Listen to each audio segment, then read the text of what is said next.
Assalamualaikum warahmatullahi wabarakatuh. Salam sejahtera untuk kita semua. Om Sati Sati Om, Namo Buddhaya, salam kebajikan. Puji syukur kita panjatkan kepada Tuhan yang Maha Esa pada kesempatan yang berbahagia ini dipertemukan dalam sebuah forum diskusi yang bertajuk Bangga Berbangsa dan Bernegara. Forum ini hadir untuk mempertegas kembali nilai-nilai kebangsaan kita, terutama dalam menghadapi tantangan era modern yang semakin kompleks. Telah hadir di sini narasumber kita antara lain Satrio Kuncoro, Muhammad Aryan, Brilian Perdipta, dan Naufal Ahmad. Baik, eh, saya akan menyampaikan atau melontarkan beberapa pertanyaan kepada narasumber kita. Yang pertama, bagaimana Pancasila mampu menjadi pedoman di tengah situasi bangsa yang menghadapi isu intoleransi dan polarisasi sosial? Ya, Saudara Romi, menurut saya tuh Pancasila adalah perekat bangsa. Ketika intoleransi muncul, kita akan kembali kepada sila persatuan Indonesia. Contohnya saat terjadi gesekan antar kelompok, pemerintah dan tokoh masyarakat selalu mengedepankan dialog.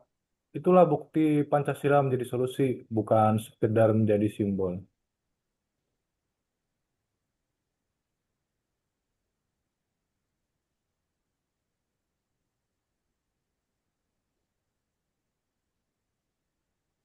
Ya, bagi generasi muda tantangan adalah derasnya informasi palsu atau hoax.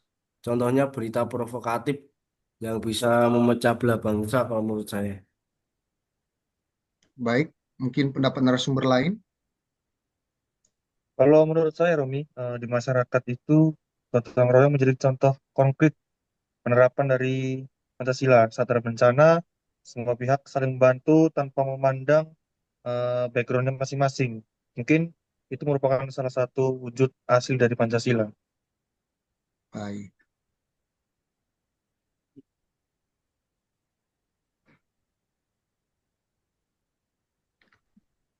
Kemudian mungkin ada pendapat lain dari narasumber kita, Satrio. Terima kasih Bapak Romi untuk pertanyaannya. Pendapat saya yaitu dalam dunianya usaha, Pancasila mendorong keadilan. Misalnya dengan memberikan kesempatan kerja bagi semua kalangan tanpa diskriminasi. Itulah wujud nyata keadilan sosial bagi seluruh rakyat Indonesia, Bapak Romi. Oke, Pak Satrio.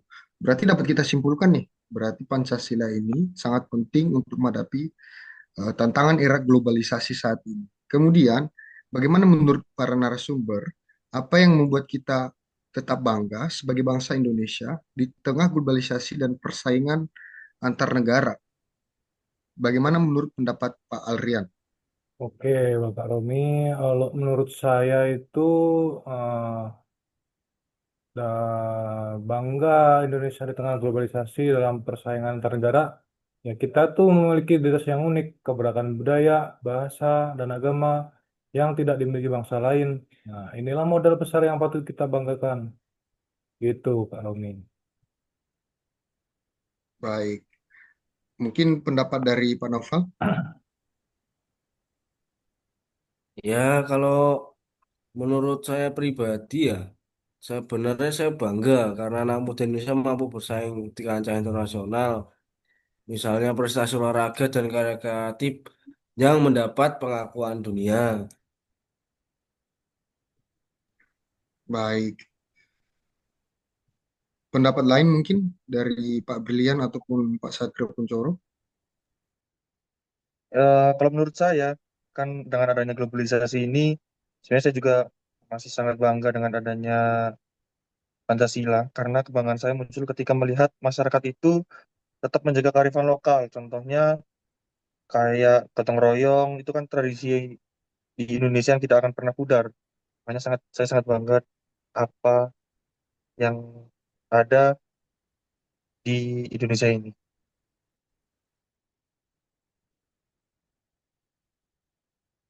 Kalau menurut saya ya, dalam sudut pandang bidang ekonomi, saya sangat bangga karena produk lokal ini seperti batik, kopi, dan makanan khas kita sudah diekspor ke berbagai negara. Itu menunjukkan bahwa identitas Indonesia di harga dunia itu sudah semakin tinggi.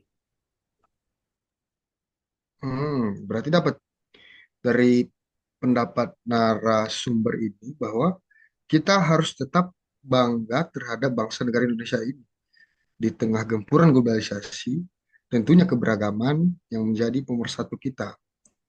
Kemudian tentu di era globalisasi ini, eh, apa tantangan terbesar bangsa Indonesia dalam menjaga ideologi dan jati diri saat ini?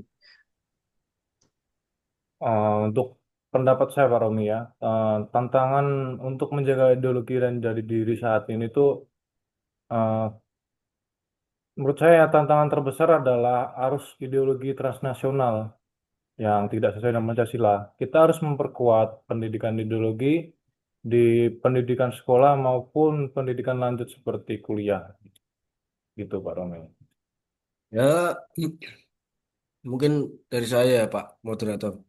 Ini generasi muda, tantangannya deras, informasi palsu dan hoak. Contohnya berita provokatif yang bisa memecah belah bangsa. Kalau Itu. menurut saya tantangannya di lingkungan masyarakat adalah ketidakadilan sosial, Romi. Karena jika tidak diatasi, itu bisa menimbulkan perpecahan. Pemerintah dan masyarakat juga harus bekerja sama dalam menjaga keadilan.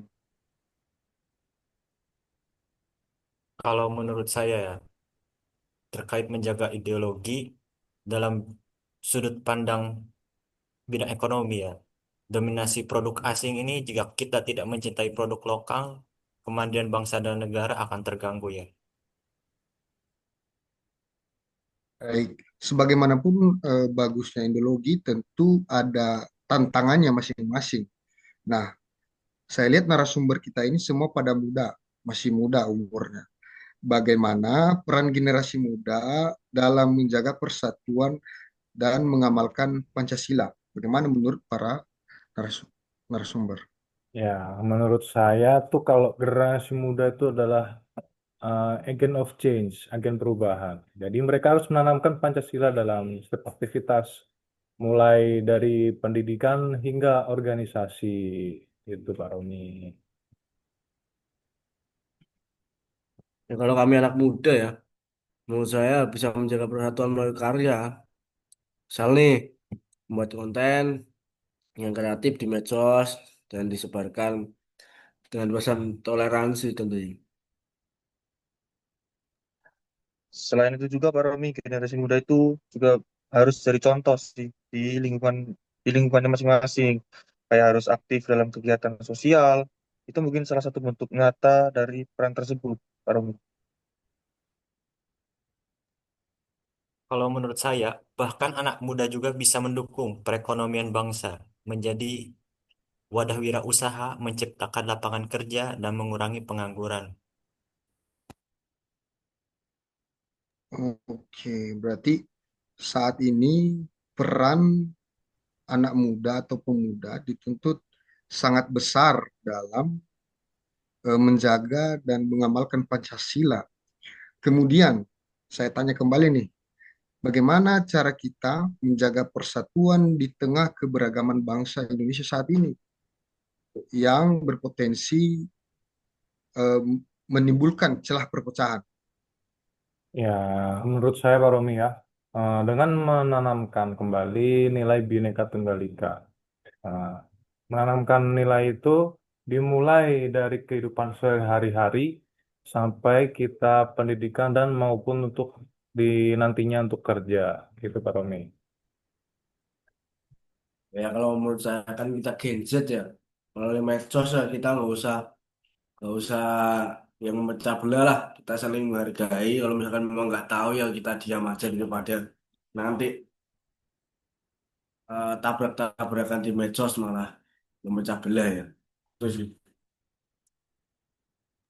Kalau dari saya paling menjaga tradisi itu sih, gotong royong tadi. Karena eh, mungkin dengan gotong royong itu bisa jadi perekat bangsa yang ada dari sejak lama. Kalau dari saya itu dengan membangun kerjasama bisnis lintas daerah ya, yang memperkuat persaudaraan antar warga bangsa. Oke, eh, jadi dalam mempertahankan atau menjaga persatuan ini bisa melalui menanamkan kembali Bhinneka Tunggal Ika, menghormati perbedaan, kegiatan gotong royong, atau menghubungkan antara daerah ke daerah lain. Itu memang sangat penting dalam menjaga keberagaman ini. Terakhir nih, pertanyaan terakhir buat para narasumber kita, apa pesan dan eh, pesan yang hendak disampaikan kepada seluruh penonton kita di podcast ini? Untuk pesan ya untuk Bapak Ibu seluruh rakyat Indonesia agar semakin bangga berbangsa dan negara, yaitu dari awal kan kita sudah aman Pancasila, jadinya kita harus mengamalkan Pancasila, bukan hanya dalam wacana saja, tapi harus melalui tindakan yang nyata, gitu Pak Romi ya. Ya, pesan saya jangan minder jadi orang Indonesia. Dah. Kalau saya sedikit aja, jaga persatuan. Karena kalau kita bersatu, maka bangsa ini pasti akan maju. Kalau dari saya, ubur-ubur ikan lele, cintailah produk Indonesia le. Baik, terima kasih atas kesempatan dari narasumber, atas pandangan dan makna yang telah disampaikan dalam kegiatan podcast ini. Semoga diskusi hari ini menumbuhkan kembali semangat nasionalisme dan rasa bangga kita sebagai bangsa Indonesia. Mari kita akhiri podcast ini dengan tekad bersama, setia pada Pancasila, teguh menjaga persatuan, dan bangga menjadi bangsa Indonesia. Saya Romi, saya pamit undur diri. Wassalamualaikum warahmatullahi wabarakatuh. Salam Indonesia.